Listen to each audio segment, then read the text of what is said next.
They called it the Great Silence. 300 years of perfect peace across 17 star systems, where the Galactic Council ruled with absolute authority over lesser species. The humans had been dealt with, their homeworld reduced to radioactive ash, their colonies scattered and broken. The Council's member races slept soundly in their crystalline towers, believing the greatest threat to galactic order had been eliminated forever. But, in the deepest reaches of space, where dying stars cast long shadows across forgotten worlds, something stirred. Ships without registry marks. Stations that didn't appear on any star chart. And, a whisper that traveled through the cosmic dark, a name that should have been extinct, carried by those who should not exist. The humans were coming home. And, they had learned much during their long exile in the void. The morning sun of Zentera Prime cast golden light through the crystal spires of the Grand Council chamber, where 15 of the galaxy's most powerful species gathered for what they believed would be another routine session. High Chancellor Vexthera of the Korani Empire adjusted her ceremonial robes as she reviewed the day's agenda. Trade disputes between the mining worlds, territorial agreements in the Outer Rim, standard bureaucratic matters that kept the galaxy running smoothly. The Galactic Council had maintained perfect order for 3 centuries. Each member race contributed their strengths to the collective. The Korani provided administrative excellence, the Drachmoth supplied military might, the ethereal Whisperfolk handled communications across vast distances, and 12 other species filled specialized roles in their grand civilization. It was a system that had brought unprecedented peace and prosperity to known space. Vexthera's 4 eyes scanned the assembled delegates with satisfaction. The towering, armored Drachmoth representatives stood at attention near the military briefing stations. The delicate, translucent Whisperfolk floated in their specialized atmospheric chambers. The insectoid hive clusters buzzed quietly among themselves, their compound eyes glittering in the morning light. All was as it should be. The only empty seats belonged to a species that no longer existed. 3 chairs remained vacant as a reminder of what happened to those who challenged the Council's authority. Humanity had been the 16th member of the Galactic Council, and their removal had been swift and absolute when they had grown too ambitious, too aggressive, too threatening to galactic stability. Distinguished delegates, Vexthera began, her voice carrying clearly through the chamber's acoustic amplifiers, we gather today to address several pressing matters of galactic governance.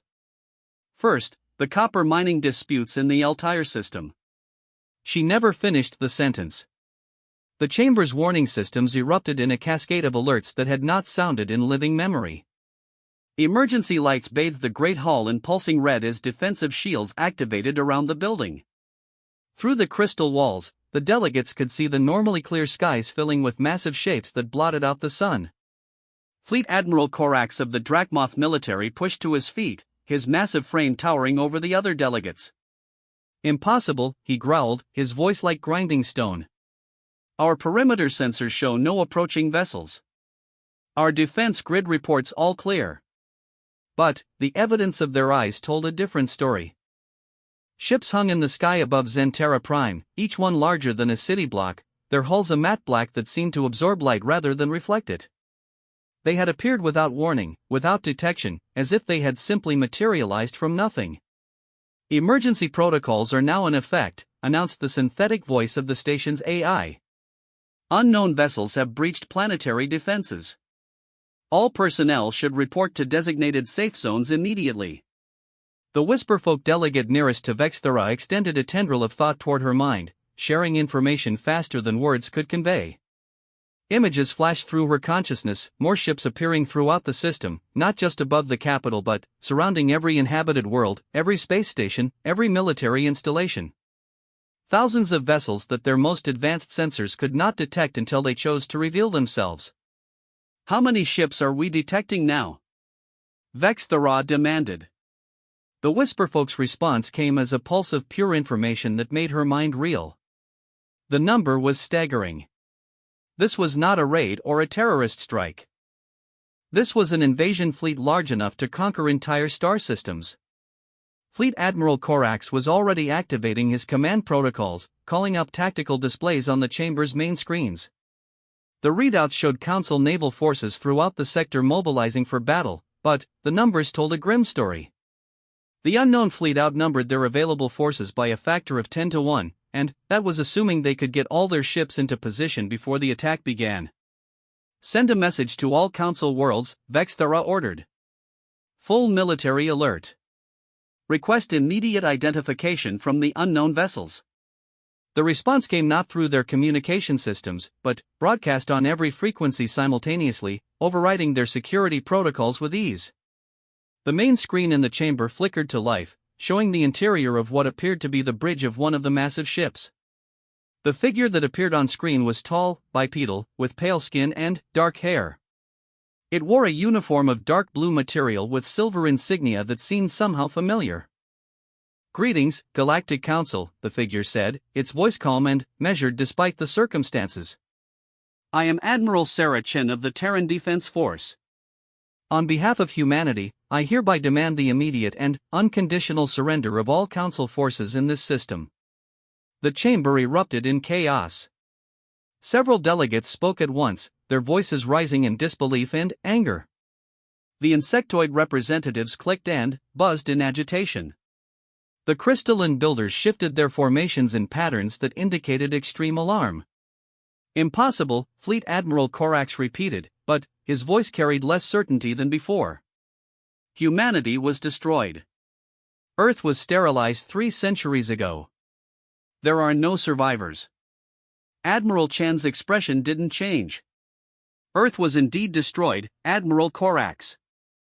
3 billion human beings died in the bombardment you ordered. Their names are inscribed on memorial walls aboard every ship in this fleet. We have not forgotten them." "You lie," snarled the Drachmoth leader. "Our forces confirmed the complete destruction of all human settlements. There were no survivors, no escape pods, no colony ships that evaded our detection." "You found what we wanted you to find," Chen replied calmly. "You destroyed the humans who remained behind to maintain the illusion of total extinction. They volunteered for that sacrifice, knowing that the survival of our species depended on your complete certainty that we were gone." The tactical displays showed Council fleets moving into position throughout the system, but something was wrong with the formations. Ships were reporting system failures, navigation errors, communication blackouts. As Vexthera watched in growing horror, she realized that the human fleet wasn't just superior in numbers, it was actively interfering with Council operations in ways that should have been impossible. "Your surrender demand is rejected," Vexthera declared, though her voice shook slightly. "The Galactic Council does not negotiate with terrorists or extinct species." Admiral Chen nodded as if she had expected this response. "Very well. You had your chance for a peaceful resolution. All Council forces in this system, you have 10 minutes to power down your weapons and surrender. Any vessel that does not comply will be considered hostile and dealt with accordingly." The transmission ended, leaving the chamber in stunned silence. Fleet Admiral Corax was frantically coordinating with his naval commanders throughout the system, but the reports coming in painted an increasingly desperate picture. Human ships were appearing everywhere, always in perfect position to intercept Council forces. Their jamming technology was decades ahead of anything the Council had encountered, disrupting communications and targeting systems with surgical precision. "How is this possible?" demanded Delegate Thrix of the Builder caste, her crystalline form resonating with harmonic distress. "Our intelligence networks monitor every inhabited system within 1,000 light-years. There are no hidden human populations. There are no secret industrial bases capable of producing such a fleet." The answer came from an unexpected source. The youngest member of the Whisperfolk delegation, barely past maturity, trembled as she shared her realization with the chamber. Her telepathic message carried overtones of absolute terror that made several delegates step back in alarm. "The Wandering Dark," she whispered, using both mental projection and spoken words.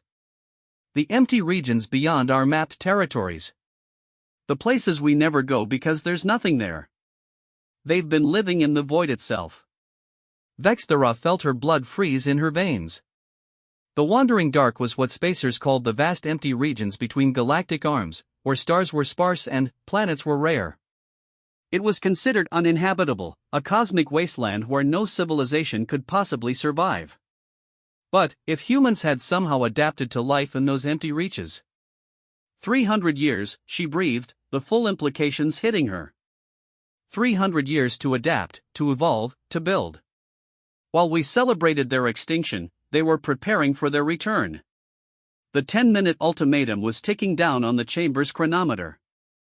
Throughout the system, Council forces were trying desperately to form defensive formations, but the human interference was making coordinated action impossible. Worse, reconnaissance reports were coming in from other systems throughout Council space. The attack wasn't limited to Zentera Prime. This was happening everywhere at once. Fleet Admiral Korax slammed his armored fist against the tactical display. Our forces outnumber them in total across all systems. If we can coordinate a simultaneous counterattack. With what? Interrupted the Whisperfolk Elder. Her mental voice carried images of the broader tactical situation, shared simultaneously with all the delegates. Every major council world was surrounded by human ships. Every military installation was under siege. Every communication relay was being jammed or monitored. They're not just attacking us. They're controlling the entire battlefield. The chronometer showed 3 minutes remaining. We need to evacuate the leadership, urged Korax. Get the council to safety and coordinate resistance from a secure location. But, even as he spoke, reports were coming in of human forces boarding council stations throughout the system. They moved with perfect coordination, striking simultaneously at hundreds of targets. Their assault troops wore armor that seemed to bend light around them, making them nearly invisible until they struck. Their weapons fired bursts of energy that disabled rather than destroyed, suggesting they wanted to capture council assets intact. They're not trying to destroy us, Vexthera realized with growing dread. They're trying to capture everything. The infrastructure, the databases, the command networks. They want our empire intact. The final minute ticked away in tense silence. Throughout the chamber, delegates clutched personal weapons or activated defensive systems, but everyone knew that if the humans could circumvent planetary defenses and detection grids, individual protection would be meaningless. The chronometer reached 0. For a moment, nothing happened. Then, the chamber's main doors opened, and figures in dark armor walked calmly into the heart of galactic government. Their weapons were holstered, but their presence radiated quiet confidence. They moved like predators who knew their prey was already cornered. The leader removed her helmet, revealing features that were undeniably human despite subtle differences that spoke of centuries of adaptation to life in space. Her eyes were larger than normal, adapted for low-light conditions. Her skin had a pale, almost luminescent quality. But her expression was entirely familiar to those who remembered the old records, the focused determination that had made humanity both valuable allies and dangerous enemies. High Chancellor Vexthera, she said with polite formality, I am Colonel Maria Santos of the Terran Marine Corps. You and the other council members are now prisoners of war. You will be treated according to the Articles of Galactic Conflict, assuming you offer no resistance. Fleet Admiral Korax reached for his sidearm, but found his massive frame suddenly immobilized. The human soldiers hadn't moved, but somehow his armor's servo systems had been completely disabled. Similar scenes were playing out throughout the chamber as delegates discovered their weapons and defensive systems had been neutralized without them even noticing. How? He demanded through gritted teeth. Colonel Santos smiled, an expression that held no warmth. 300 years of development, Admiral. 300 years of studying every weakness in council technology, every flaw in your tactics, every blind spot in your thinking. We've had a very long time to prepare for this day. She gestured to her soldiers, who began efficiently securing the chamber. The old Galactic Council is dissolved as of this moment. A new government will be established under human authority. Cooperation will be rewarded. Resistance will be discouraged. As the delegates were processed and prepared for transport, Vexthera found herself face to face with the human colonel. Why? She asked. Why now, after so long? Colonel Santos paused in her work, studying the former chancellor with those adapted eyes. Because we promised them we would return, she said simply. Every human who died in your bombardment of Earth. Every child who burned in your plasma strikes. every civilian who suffocated when you poisoned our atmosphere. We carved their names into the hulls of our ships and swore an oath that their deaths would not go unavenged. She turned back to her duties, leaving Vexthera to contemplate the magnitude of what had just occurred. In a single day, the Galactic Council's 3 centuries of dominion had ended. The humans had returned from the void, and, with them came a reckoning that none of the surviving species were prepared to face. The age of human exile was over. The age of human dominion had begun. 6 months had passed since the fall of the Galactic Council, and the galaxy had learned to fear the efficiency of human administration. What had taken the Council decades to accomplish through committee meetings and bureaucratic procedures, the Terran Authority completed in weeks through direct action and technological superiority. Former High Chancellor Vexthera stood before the massive observation window of her new quarters aboard the human administrative station orbiting Zentera Prime. The view showed a world transformed.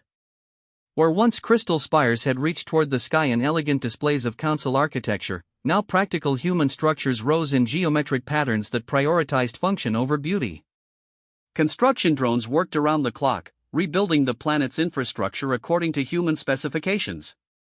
The transformation wasn't limited to architecture. The entire social order had been reorganized with ruthless precision. Former council species now found themselves classified according to their usefulness to humanity's grand design.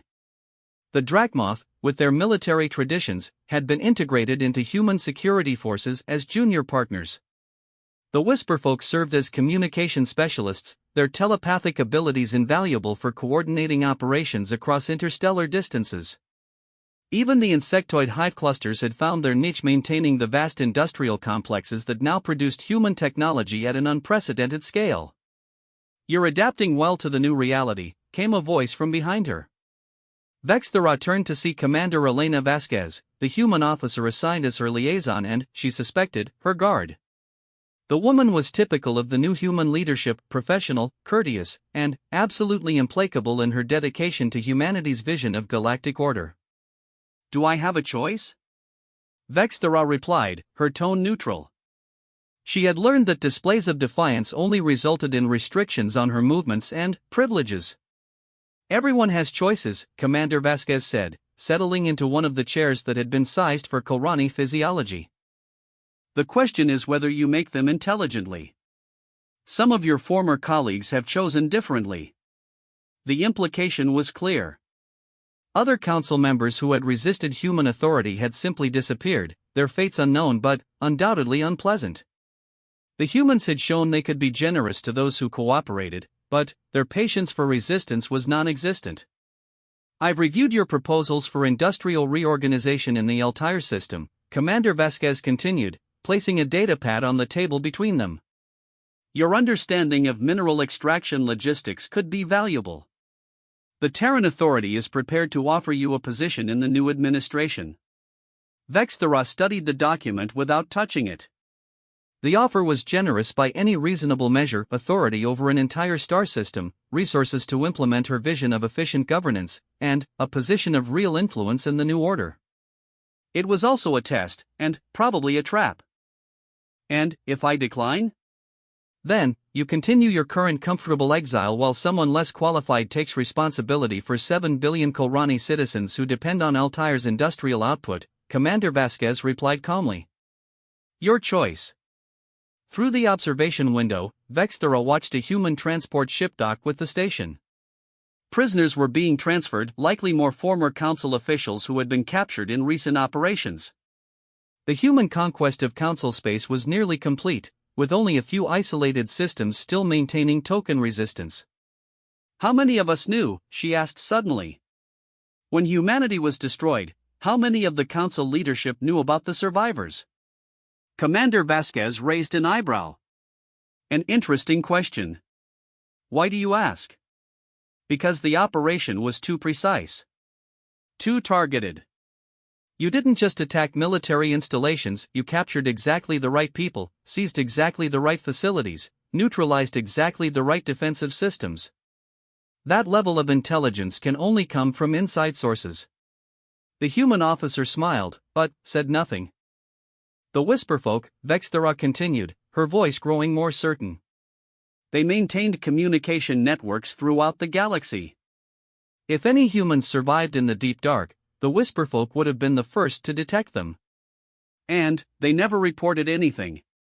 The Whisperfolk value survival above all else, Commander Vasquez said carefully. When they realized humanity had not only survived but grown stronger during their exile, they made a logical choice about which side to support. How long have they been feeding you information? Long enough? The simple answer carried implications that made Vexthera's blood run cold. The scope of human planning was staggering, not just the military preparation, but the intelligence gathering, the careful cultivation of assets within council society, the patient work of decades or even centuries. A soft chime indicated an incoming priority message. Commander Vasquez activated her personal communicator, listening to a brief report that made her expression grow serious. What is it? Vexthera asked, recognizing the signs of significant developments. Reconnaissance ships have returned from the Galactic Core region, Commander Vasquez said slowly. We've been wondering why certain Council exploration missions to that region stopped reporting back over the past century. Now we know. She activated the room's holographic display, showing a three-dimensional map of the Galactic Core. Traditionally, this region had been considered too dangerous for colonization due to the high radiation levels and gravitational anomalies created by the supermassive black hole at the galaxy's center. But the display now showed something that shouldn't have been possible: vast structures orbiting the black hole itself, somehow stable in the chaotic gravitational environment. The precursors, Vexthera breathed, recognizing the architectural signatures from ancient archaeological sites scattered throughout the galaxy. Very much alive, as it turns out, Commander Vasquez confirmed. And very interested in recent political developments. Our diplomatic corps is trying to establish communication, but their technology makes ours look primitive. They've been observing galactic civilization for millennia, apparently waiting for something. The implications were staggering. The precursors were the mysterious race that had left ruins throughout known space before vanishing millions of years ago. Their technology was so advanced that even studying their artifacts had led to most of the major scientific breakthroughs of the past 1,000 years. If they had been alive all this time, watching and waiting.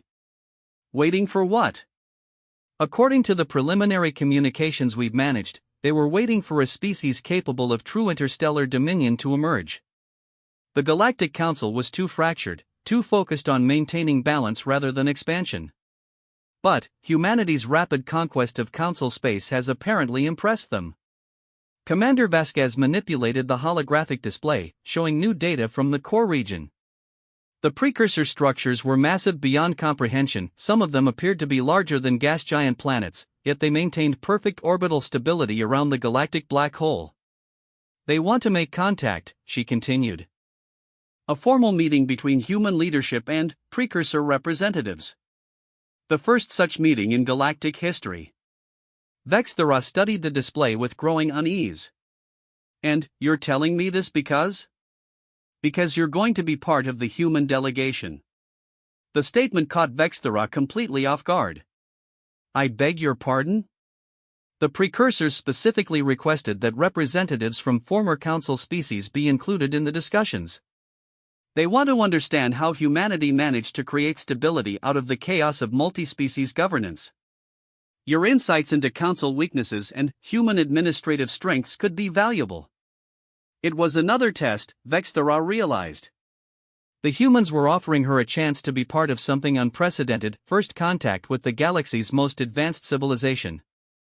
But they were also placing her in a position where her loyalty and cooperation would be under intense scrutiny. What do you expect from this meeting? She asked. Technology exchange, primarily. The precursors have shown interest in human organizational capabilities, and were very interested in their mastery of exotic physics. But there may be broader implications. Commander Vasquez closed the holographic display and stood to leave. The delegation departs in 3 days. If you're interested in participating, I'll need your answer within the next 12 hours. After the human officer left, Vexthera remained at the observation window, watching the transformation of her former capital world. The choice before her was clear enough: cooperation with humanity's expansion into the unknown, or irrelevance as galactic history moved forward without her. But there was something else nagging at her thoughts. The timing was too convenient. Humanity had conquered the galaxy in 6 months, and now the precursors suddenly emerged from millions of years of isolation?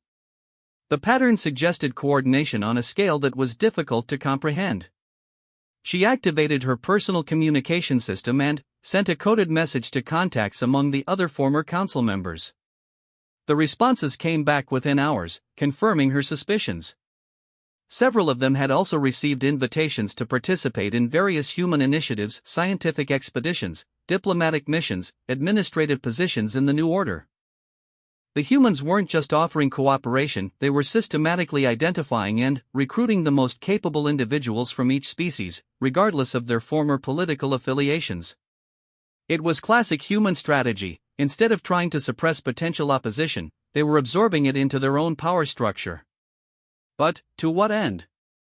What did humanity ultimately want from galactic dominion?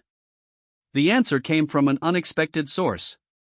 Dr. Keth Morvain, the former Council's chief scientist and a member of the Crystal and Builder species, contacted her through encrypted channels later that evening. His message was brief but disturbing. "The humans have been showing me their deep space exploration data," he reported. "They've detected something beyond the galactic rim, structures that dwarf even the precursor installations. Whatever's out there, it's been observing our entire galaxy for an unknown period of time. The humans believe it represents a potential threat that no single species could handle alone." The pieces began falling into place in Vexthera's mind. Humanity's conquest of the galaxy wasn't driven by revenge or territorial ambition, it was preparation for something much larger. They had unified the galaxy's species under human leadership because they believed unity would be necessary for survival against an external threat. The next morning, she sent her acceptance to Commander Vasquez. Whatever humanity's ultimate goals, she would rather be part of the solution than a passive observer of galactic transformation. 3 days later, she found herself aboard a human exploration vessel unlike anything in her previous experience. The ship was enormous, its hull incorporating technology from dozens of different species but unified under human engineering principles. The crew represented every major galactic civilization, all working together with an efficiency that the old council could never have achieved. As the ship entered hyperspace toward the galactic core, Vexthera realized that she was witnessing the birth of something unprecedented in galactic history, a truly unified civilization capable of acting as one entity across interstellar distances. The question now was whether this unity would be enough to face whatever challenges lay ahead. The journey to meet the precursors would provide some answers, but Vexthera suspected it would also raise questions that none of them were prepared to contemplate. Humanity had transformed the galaxy in 6 months, but their real test was yet to come. The precursor station defied every law of physics that Vexthera thought she understood. As their human vessel approached the massive structure orbiting just outside the event horizon of the galactic black hole, she found herself staring at something that appeared to be folding space around itself in impossible geometries. The station was simultaneously enormous and compact, distant and near, solid and translucent. "First time seeing precursor architecture up close?" asked Dr. Sarah Kim, the human physicist who served as the delegation's scientific advisor. She floated next to Vexthera at the observation deck, her movements graceful in the low-gravity environment the humans maintained aboard their ships. "The ruins we've found throughout the galaxy never prepared us for this," Vexthera admitted, her 4 eyes trying unsuccessfully to track the station's shifting dimensions. "How is it even stable in this gravitational environment?" "According to our preliminary scans, it's not just stable, it's using the black hole's gravitational field as a power source," Dr. Kim explained. "They've essentially turned one of the most destructive forces in the universe into a battery. The energy output readings are off our instrument's scale." Admiral Chen's voice echoed through the ship's communication system. "All delegation members report to the briefing chamber. We'll be docking with the precursor station in 30 minutes. The briefing chamber represented everything that had changed about galactic civilization under human leadership. Former enemies sat side by side, united by a common purpose that transcended old rivalries. Fleet Admiral Korax of the Drachmoth had accepted his new role as military advisor with surprising grace. The Whisperfolk delegates provided instantaneous translation and communication services. Even representatives of the smaller council species contributed their specialized knowledge to the collective effort. Admiral Chen stood before the assembled group, her expression serious. Initial communications with the precursors have been successful. They've agreed to meet with us aboard their station, but they've made it clear that this meeting has implications beyond simple diplomatic contact. According to their messages, our galaxy is approaching a critical transition point that will determine the survival of all sapient life within it. She activated a holographic display showing the galactic map, but this version included data that Vexthera had never seen before. Beyond the rim of known space, vast structures were marked in red objects larger than star systems, arranged in patterns that suggested deliberate construction. The threat Dr. Morvain mentioned in his reports is confirmed, Admiral Chen continued. These structures belong to what the precursors call the Devourers, a machine intelligence that consumes entire galaxies for raw materials. They've been working their way across the universe for billions of years, and our galaxy is next on their list. The briefing chamber fell silent as the implications sank in. Vexthera felt her heart skip beats as she stared at the display. The red markers indicated a fleet of artificial constructs that dwarfed anything she had ever imagined possible. "How long do we have?" asked Dr. Morvain, his crystalline form resonating with harmonic anxiety. According to precursor calculations, the Devourers will reach our galactic rim within 50 standard years, Admiral Chen replied grimly. The precursors have been preparing for this encounter for millions of years, but they've concluded that their technology alone won't be sufficient to repel the invasion. They need allies with the organizational capability to coordinate resistance across an entire galaxy. And they believe humanity can provide this capability? Fleet Admiral Korax asked, his massive frame leaning forward with interest. Not humanity alone, Admiral Chen corrected. All of us, working together under unified command. The precursors have been monitoring galactic politics for millennia, waiting for a species or coalition capable of true interstellar unity to emerge. The Galactic Council's federal structure was too weak, too prone to internal conflict to serve this purpose. Vexthera felt pieces of the larger picture clicking into place in her mind. This is why you conquered the galaxy so quickly. Not for revenge, but for unification against an external threat. Revenge was a factor, Admiral Chen admitted with brutal honesty. But the primary motivation was survival. Our deep space reconnaissance missions detected signs of the Devourers decades ago. We realized that traditional galactic politics would never produce the kind of unified response necessary to survive their arrival. The ship shuddered slightly as docking clamps engaged with the precursor station. Through the observation ports, Vexthera could see the alien structure's surface flowing like liquid metal around their vessel, creating a perfect seal despite the incompatible technologies. Remember, Admiral Chen said as the delegation prepared to disembark, we're not just representatives of our individual species anymore. We're speaking for the entire galaxy. The decisions we make here will determine whether galactic civilization survives the next century. The interior of the precursor station was even more disorienting than its exterior. Corridors twisted through dimensions that seemed to exist at right angles to normal space. The delegation followed guides that appeared to be made of crystallized light, their forms shifting between solid matter and pure energy as they moved.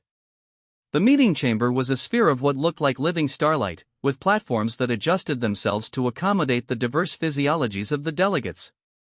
At the center of the space, 3 precursor representatives awaited them, beings of such advanced evolution that they barely resembled the ancient statues and carvings found in their ruins. The lead precursor was a flowing mass of organized energy that occasionally solidified into a roughly humanoid shape. When it spoke, its words appeared directly in the minds of all present, translated simultaneously into each species' native thought patterns. "Welcome, children of the spiral arm," the being said, its voice carrying harmonics that seemed to resonate with the fundamental frequencies of reality itself. "I am designated as the curator of temporal fragments. My associates are the weaver of possibility matrices and the guardian of entropic boundaries. Admiral Chen stepped forward, her military bearing providing an anchor of familiarity in the alien environment. "We're honored by this meeting. Our species have been wondering about your civilization for thousands of years." "Time is a luxury we no longer possess," the curator replied, its form shifting to display images of cosmic destruction. "The Devourers have accelerated their approach vector. Our calculations now indicate they will reach this galaxy within 37 of your standard years, not 50 as originally projected." The displayed images showed worlds being systematically dismantled by machines of impossible size and complexity. Entire star systems were consumed and converted into raw materials for more Devourer constructs. The scale of destruction was beyond anything Vexthera had ever contemplated. "What do you propose we do?" she found herself asking, surprised by her own boldness in addressing beings of such advanced development. The curator turned its attention to her, and, for a moment, she felt the weight of millions of years of accumulated knowledge focusing on her thoughts. "The same strategy that has protected isolated pockets of civilization throughout the universe: evolution through unity. Your species must transcend their individual limitations and become something greater than the sum of their parts." "Transcend how?" Dr. Kim interjected, her scientific curiosity overriding diplomatic protocol. The Weaver of Possibility Matrices responded by creating a holographic display showing the structure of galactic civilization as it currently existed. Networks of communication, transportation, and administration connected billions of worlds in an increasingly integrated system. "Your human colleagues have begun the process," the Weaver explained, its mental voice carrying undertones of approval. "By creating unified command structures and integrated technologies, you have laid the foundation for true galactic consciousness. But the process must be accelerated and expanded." "You're talking about merging our civilizations into a single entity," Fleet Admiral Korax said slowly, his warrior's instincts recognizing the implications. "Not merging, evolving," the guardian of entropic boundaries corrected. "Each species maintains its unique characteristics while contributing to a greater collective intelligence. The Devourers cannot be defeated by conventional military action. They must be outthought, outmaneuvered, outevolved." The curator manipulated the holographic display to show potential future timelines. In some, the galaxy fought the Devourers using traditional military tactics and was systematically destroyed. In others, galactic civilization evolved into something unrecognizable but capable of not just surviving the Devourer onslaught but driving them back to the void between galaxies. "We will provide the technological foundation for this evolution," the curator announced. "Biotechnology that enhances neural connectivity between species. Engineering techniques that allow real-time coordination across interstellar distances. Weapons systems that manipulate the fundamental forces of reality itself." "And, in return?" Admiral Chen asked, her negotiator's instincts active despite the cosmic scope of the discussion. "Your acceptance of responsibility for galactic defense," the Weaver replied simply. "We are too few now to fight effectively.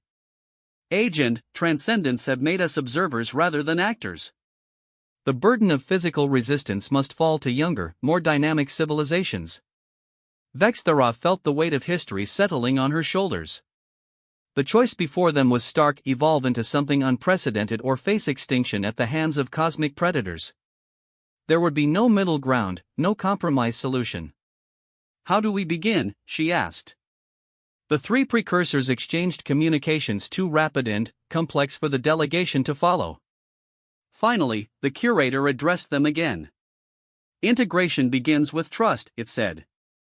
Your human leadership must expand beyond administrative coordination to genuine psychological unity. We will provide the tools, but your species must choose to use them. Over the following hours, the precursors outlined a transformation program that was breathtaking in its scope. Genetic modifications that would allow different species to share thoughts and emotions directly. Technological implants that would create a galaxy-spanning nervous system. Social restructuring that would eliminate the barriers between individual worlds and species. The process would take decades to complete, but preliminary implementations could begin immediately. Selected individuals from each species would undergo the first phase of integration, becoming living bridges between their peoples and the larger galactic consciousness that was emerging. As the meeting concluded, Vexthera realized that the galaxy she had known was ending. The old divisions between council species, the traditional boundaries between worlds, the familiar patterns of politics and diplomacy, all of it was becoming obsolete in the face of cosmic necessity. But something new was being born in its place. As she looked around the chamber at her fellow delegates, she could see the beginning of genuine unity emerging from former enemies and rivals. The humans had provided the organizational framework, but all the species were contributing their unique strengths to the collective effort. The journey back to Zentera Prime took on the character of a pilgrimage. Throughout the ship, delegates from different species worked together on implementation plans for the precursor technologies. Language barriers dissolved as telepathic interfaces came online.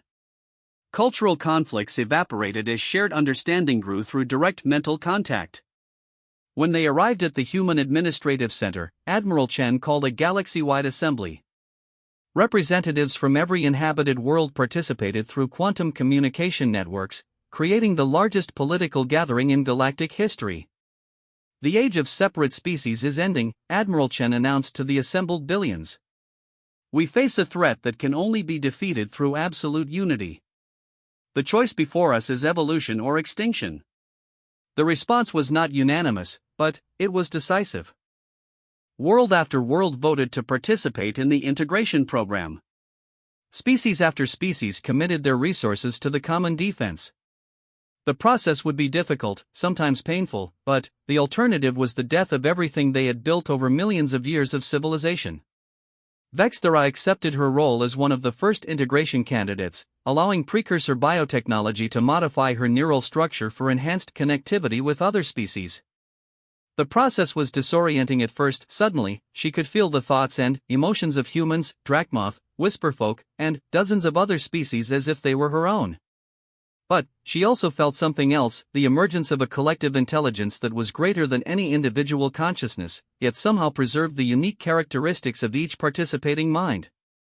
For the first time since humanity's return, she felt genuine hope for the future.